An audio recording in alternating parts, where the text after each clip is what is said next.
Ukrainian forces went on the offense against Russian soldiers on Friday, recapturing towns on the outskirts of the embattled capital, Kyiv.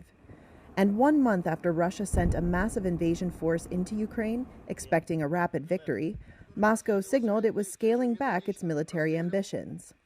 The Russian Defense Ministry announced the first phase of what Russia calls its special military operation was complete, and that it would focus on completely, quote, liberating eastern Ukraine's Donbas region.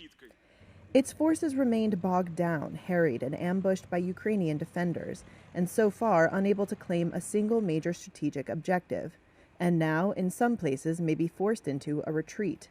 A British intelligence report described, quote, Ukrainian counterattacks and Russian forces falling back on overextended supply lines has allowed Ukraine to reoccupy towns and defensive positions up to 35 kilometers east of Kyiv.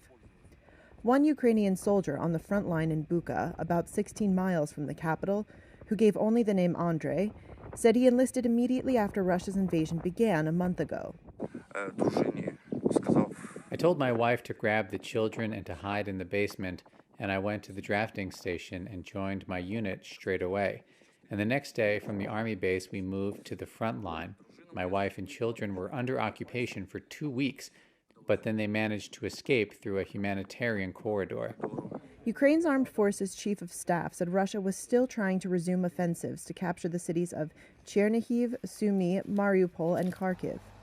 Battle lines near Kyiv have been frozen for weeks.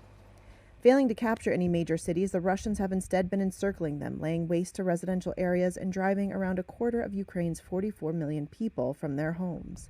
Natalia Stern, a refugee from the southern port city of Odessa, who is currently in Romania, had this to say on Friday. Support. We need support. We believe in ourselves and believe strongly. Please support us and our children. A huge thanks for you all in advance.